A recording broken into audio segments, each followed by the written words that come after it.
La radicalización de las juventudes en 1968 no solo fue el producto de la vivencia directa de la masacre, sino la experiencia acumulada de luchas y proyectos democráticos que fueron cancelados por la represión del Estado.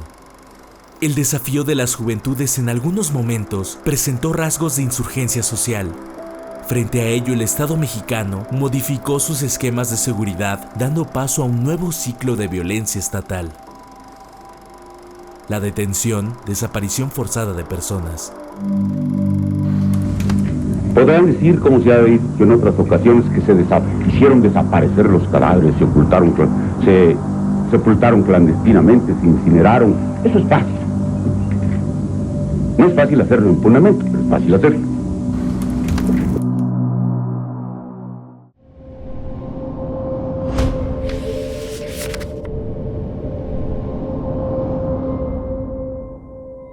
El 19 de mayo de 1969 fue detenido y desaparecido Epifanio Avilés Rojas, militante de la Asociación Cívica Nacional Revolucionaria en Coyuca de Catalán, Guerrero. Epifanio logró escapar a la persecución policial en la Ciudad de México, después del asalto fallido a una camioneta de valores el 19 de abril del mismo año. Este asalto fue llevado a cabo por un comando urbano de la ACNR. Algunos miembros fueron detenidos y sometidos a tortura. La información obtenida permitió al Estado ubicar las redes de apoyo en Coyuca y llevar a cabo la detención.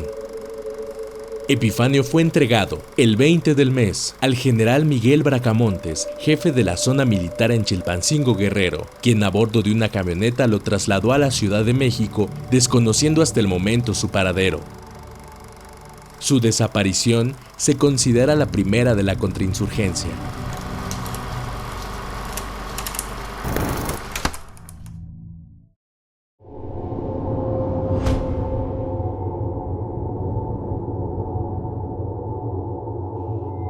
El Plan Telaraña fue elaborado en marzo de 1971. Su objetivo fue anular la capacidad política y combatiente de las organizaciones guerrilleras en la Sierra de Guerrero, así como sus núcleos urbanos. En este plan se expresa por primera vez la decisión de detener-desaparecer como parte de los procedimientos. En caso de lograr la captura de maleantes, se les conducirá al 2º Batallón de Policía Militar para su interrogatorio, se ordenó en el plan. Este batallón se encontraba en las instalaciones del Campo Militar número 1, que fue el centro clandestino de detención más importante hasta mediados de los 80s. Nos vendaron, nos dieron una madriza, nos tuvieron 8 días sin decirnos de qué nos acusaban, ni qué chingados si nos iban a dar botellón de por vida, ni nada. Mientras estuvimos detenidos y nos estuvieron torturando, el diálogo era: ¿quieren morir como guerrilleros? Ándale, se les va a conceder.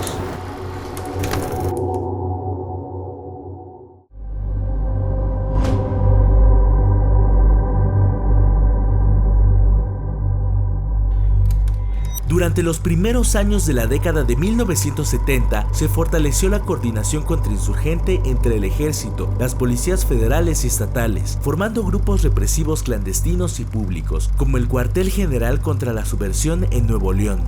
El grupo más representativo fue la Brigada Especial. Su objetivo fue la eliminación de la Liga Comunista 23 de septiembre y es responsable de la mayor parte de las detenciones y desapariciones en el Valle de México durante esta década. Otro grupo similar fue el que se creó con el Plan de Operaciones Silenciador en mayo de 1978, diseñado para combatir a la organización guerrillera Unión del Pueblo en 3 ciudades: Ciudad de México, Oaxaca y Guadalajara. Para finales de la década de 1970 y principios de la década de 1980, el complejo contrainsurgente alcanzó un mayor nivel de especialización y complejidad burocrática en las operaciones para detener y desaparecer, lo que multiplicó el número de desapariciones.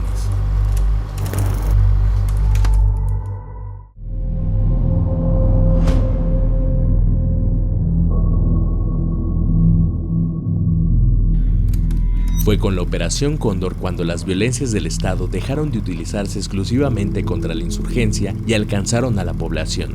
miles de aprehensiones arbitrarias, desplazamientos forzados de las comunidades serranas y la emergencia de un nuevo tipo de detención que marca el inicio de las desapariciones como las conocemos hoy día. El 15 de enero de 1977 se anunció públicamente en Sinaloa la Operación Cóndor para combatir la siembra, cosecha y tráfico de estupefacientes en los estados de Sinaloa, Durango y Chihuahua. Durante el primer año de la Operación Cóndor, fueron detenidas y torturadas de manera arbitraria más de 1,000 personas y comenzó a instalarse el discurso de que había una guerra del narcotráfico contra el Estado mexicano. En ese contexto, se incrementaron las detenciones y desapariciones de militantes de organizaciones guerrilleras. Amarrado de pies y manos, tapaban la nariz y le ponían una manguera, a llenarme de agua, Ya cuando es que te pones morado te quitan la manguera y... agarrar aire, hijo de la chinga. Tortura, psicológica, física, En ese tiempo tenía unos 23, 24 años más o menos, A esa edad, el sueño de ver un México libre te hacía fuerte, pues, prácticamente el miedo ya lo dejabas a un lado y adelante, seguir hacia adelante,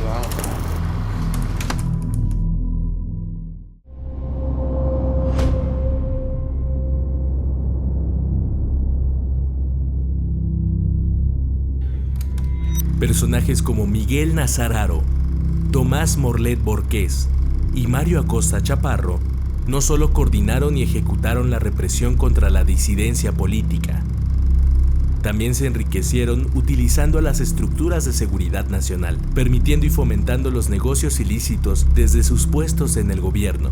Miguel Nazar, exdirector de la Dirección Federal de Seguridad de 1978 a 1982, fue el principal jefe de una banda de robaautos en Estados Unidos. Fue perseguido por el FBI.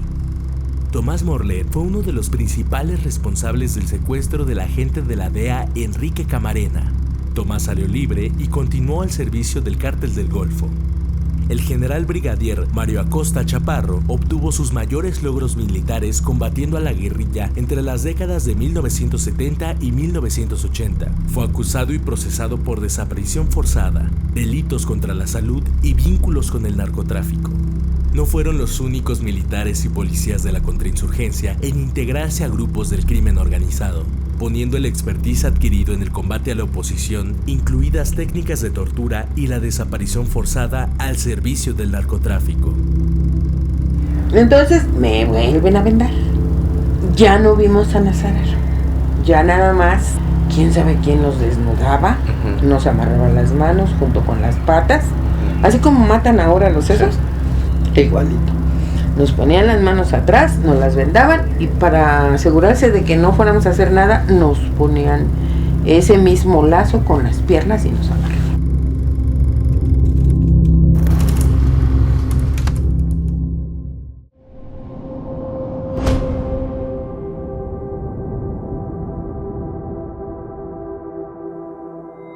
En 2006 comenzó un nuevo ciclo de violencia en México, detonado por la guerra contra el narco, implementada en los primeros meses de gobierno del expresidente Felipe Calderón. Con este nuevo ciclo, las desapariciones en México se generalizaron hasta convertirse en nuestra catástrofe nacional. Desde hace 7 años, madres de todo el país se reúnen para marchar y exigir la vuelta de sus familiares desaparecidos y el castigo a responsables. Al día de hoy en México se calculan más de 800 fosas clandestinas, 10,000 cuerpos sin identificar y alrededor de 40,000 personas desaparecidas. No se trata de las mismas desapariciones de la contrainsurgencia, pero ambos casos se han cubierto con el manto de la impunidad. A los desaparecidos de esta guerra no les ha quedado ni el anonimato de la estadística. No alcanzan a ser ni siquiera un número preciso. Desaparecidos en un no lugar, en un no tiempo.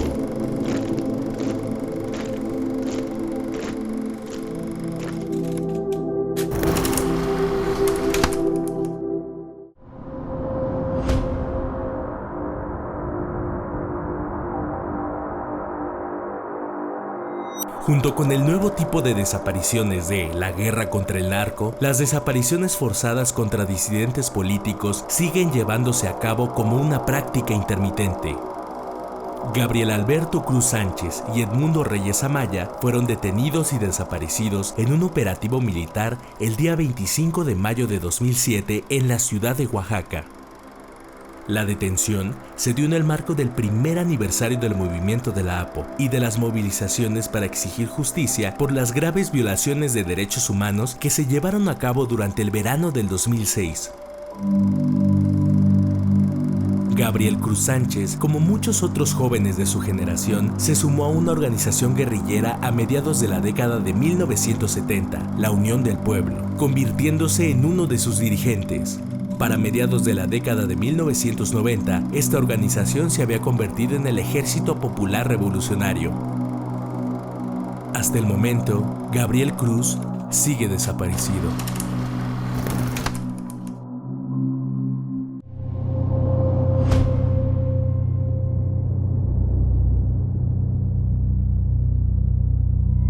Como parte de la nueva estrategia de combate al narcotráfico, en 2008, la Presidencia de la República lanzó el Operativo Conjunto Chihuahua, que implicó el despliegue de poco más de 5,000 efectivos del ejército.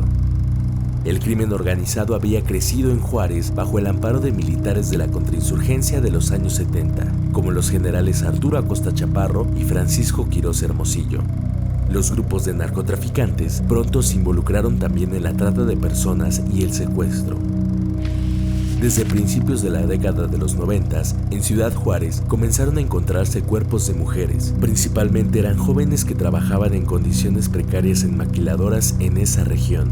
Las desapariciones en mujeres y feminicidios se incrementaron a partir de la intervención militar.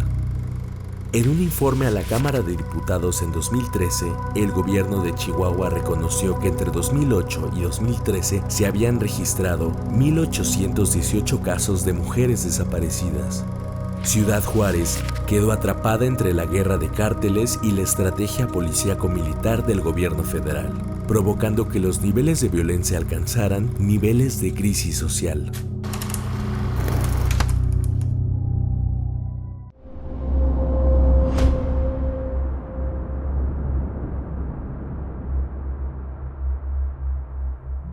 En la noche del 26 y la madrugada del 27 de septiembre de 2014, un grupo de poco más de 90 estudiantes de la Normal Rural Raúl Isidro Burgos de Ayotzinapa, Guerrero, fueron atacados en la ciudad de Iguala por las policías municipales de Iguala y Cocula. 3 normalistas resultaron asesinados. Uno de ellos, Julio Mondragón, fue desollado del rostro. De los estudiantes detenidos, 43 fueron entregados por los policías municipales al grupo criminal Guerreros Unidos. A la fecha, continúan desaparecidos. Elementos del 27 Batallón de Infantería estuvieron presentes en distintos momentos de la agresión a los normalistas. Aún no es clara su participación, pero hicieron caso omiso para atender la situación de extrema violencia en esa noche. En esta zona, mucho antes del caso de los normalistas, la desaparición de personas a manos de las policías y los grupos criminales era ya una práctica sistemática. De acuerdo con el Registro Nacional de Personas Extraviadas y Desaparecidas, en esa zona se tienen registradas 221 personas desaparecidas entre 2007 y 2014. La detención y desaparición de los 43 normalistas hizo evidente una de las estructuras clave en el nuevo tipo de desapariciones de la guerra contra el narcotráfico. La estrecha vinculación de policías y funcionarios de los 3 órdenes de gobierno con los grupos del crimen organizado. Hemos pasado por momentos difíciles, por episodios de dolor y de tristeza. No hemos sido ajenos a ello, que nos ha marcado, que nos ha dolido, que fue la desaparición de 43 jóvenes en Iguala. Este momento en la historia de México de pena, de tragedia y de dolor no puede dejarnos atrapados. No podemos quedarnos ahí, no quedarnos parados, paralizados y estancados.